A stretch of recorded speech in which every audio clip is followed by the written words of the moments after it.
Hello students, welcome to the English lessons. Today we will deal with lesson number 3 from the book Hornbill, and the lesson's name is Discovering Tut, the Saga Continues. It is written by A.R. Williams. Talking about the introduction of the lesson, the story deals with the mysterious and various theories regarding the life and death of the youngest ruler of ancient Egypt, Tutankhamun.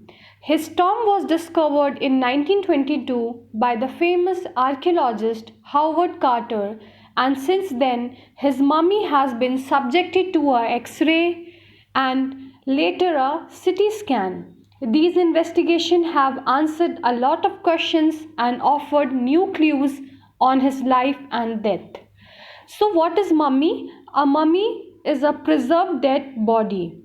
Coming to the characters in the lesson, the first character, King Tut, the last heir of a powerful family that had ruled Egypt and its empire for centuries.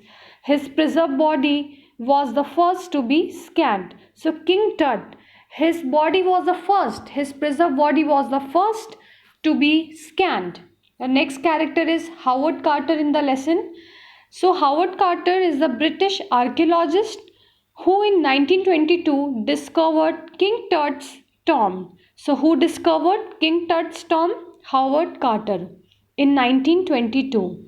His search caused great damage to the king's preserved body.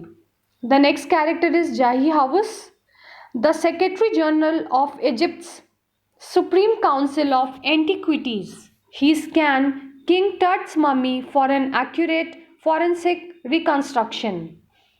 The next character is Amenhotep III.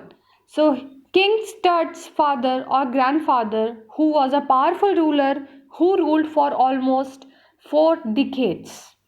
The next one is Amenhotep IV. He promoted the worship of Aten and changed his name to Akhenaten. He outraged the country by attacking Amun, a major god, by smashing his images and closing his temples.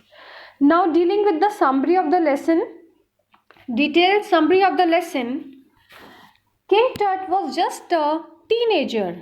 He was just a teenager when he died. He was the last heir of a powerful family that had ruled Egypt and its empire for centuries. He was buried and forgotten over the years. But after the discovery of his tomb in 1922 by Howard Carter, the modern world wondered about the cause of his untimely death. He was brought out of his tomb, and recently a CT scan was done to find out the reason of his death. So at 6 p.m. on 5th January 2005, the world's most famous mummy preserved body was taken out from its burial tomb. As the mummy of the King Tut was being put into the scanner for performing a CT scan, angry wind stirred, angry wind moved, and dark clouds covered the stars. The weather had been overcast all day. It has been cloudy all day, and the sky was hidden by dark bellied clouds. So, dark bellied clouds, it refers to dark clouds containing rain. So the weather had been cloudy all day, and the night sky was hidden by dark bellied clouds. The CT scan was being done to dig the remaining medical mysteries that surrounded the untimely death of this young king who died more than 3300 years ago.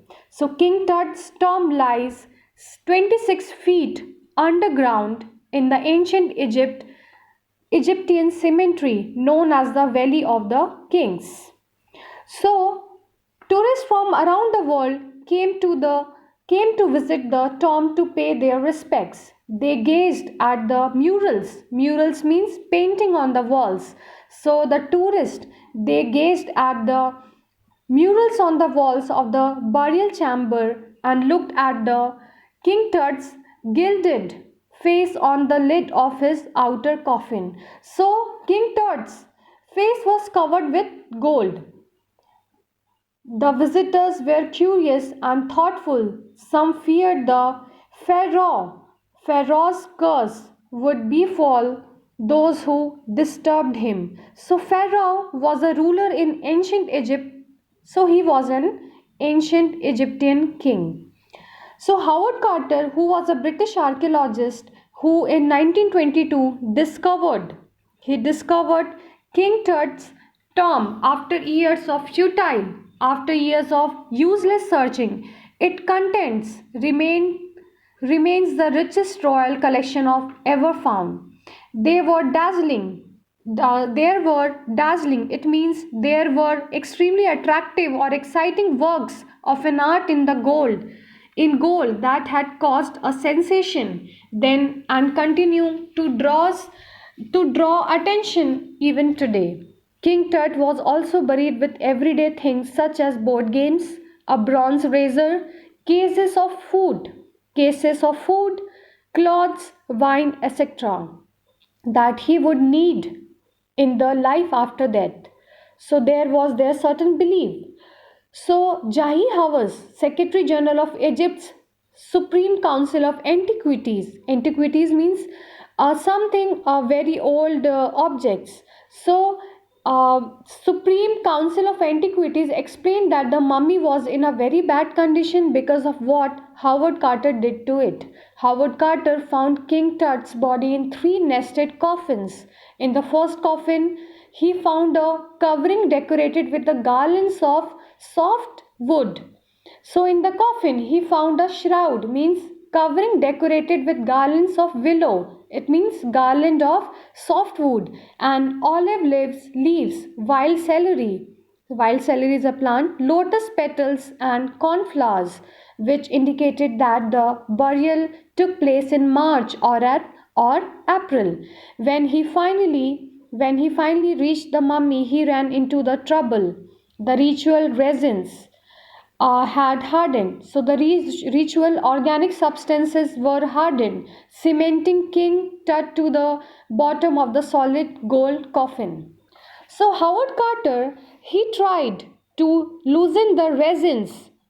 He tried to loosen the organic substances by putting the mummy outside in the sun that heated it to 149 degrees Fahrenheit.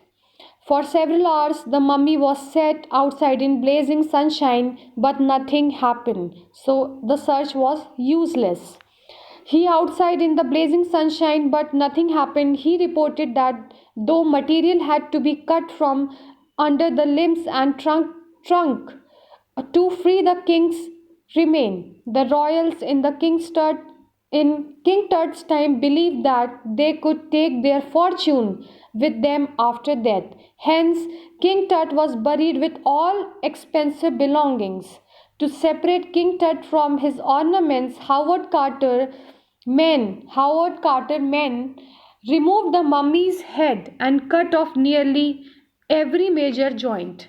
Then they reassembled the remains of the body on a layer of sand in a wooden box with padding. So archaeology has changed since then, focusing less on the treasures and more on the fascinating details of life and fascinating mysteries of death. So archaeology has been changed since then. It also uses more than sophisticated tools. In 1968, more than 40 years after Howard Carter discovery, an anatomy professor x-rayed the mummy and revealed an astonishing and a surprising fact that beneath the resin that caked King Tut's chest, his breastbone and front ribs were missing. King Tut's demise, his death was a big event. Even the royal standards uh, as he was the last ruler of his family. His funeral meant the end of a royal dynasty, but the fact of his death and its consequences are still unclear. So, King Tut's father or grandfather, Amenhotep III, was a powerful king who ruled for almost 4 decades. He ruled for almost 4 decades His son Amenhotep IV succeeded him. He was a very strange king. He promoted the workshop of Aten, the sun disk, and changed his name to Akhenaten. He moved the religious capital from the Thebes to Akhenaten, now known as Amarna. He shocked the country by attacking a major god Amun, by breaking his images and closing down his temples. Ray Johnson, who was a director of the University of Chicago's Research Center in Luxor, called the king very odd. He said it must have been a terrible time for the people because the family that had ruled for centuries was come to an end. After Akhenaten's death, Menkaure, a mysterious ruler, ruled for a brief period and departed with hardly any sign. It was then that a very young Tutankhamun took over the throne. The boy soon changed his name to Tutankhamun, known as the King Tut today. So Tutankhamun, he is known as the King Tut today. He oversaw a revival of the old ways. King Tut ruled for 9 years and then he died unexpectedly. So King Tut is one of the mummy among many in Egypt. So when you go to Egypt, you will see there are a lot of mummies. So no one knows how many mummies there are in Egypt. The Egyptian Mummies Project has recorded almost 600 and still counting. King Tut's mummy was the first mummy to be CT scanned to ascertain to find out the secret of his death by a portable scanner donated by National Geographic Society and Siemens. King Tut's entire body was scanned on the night of the scan. Workmen carried him from the tomb and rose it to hydraulic lift into a trailer that held the scanner. However, initially the costly scanner could not function properly because of sand in the cooler fan. But soon all the hurdles were crossed, and after the scan, the king was returned to his coffin to rest in peace. The CT scan showed a surprising image of King Tut and his entire body very clearly. It showed a grey head, neck, vertebrae, a hand, several images of the rib cage, a section of the skull. Jai House was relieved that nothing had seriously gone wrong as the technicians left the trailer. They saw the star constellation which the ancient Egyptians knew as the soul of Osiris, the god of afterlife, though they felt as if the god was watching over the boy king. So that was all about the lesson Discovering Tut. The saga continues. Thank you.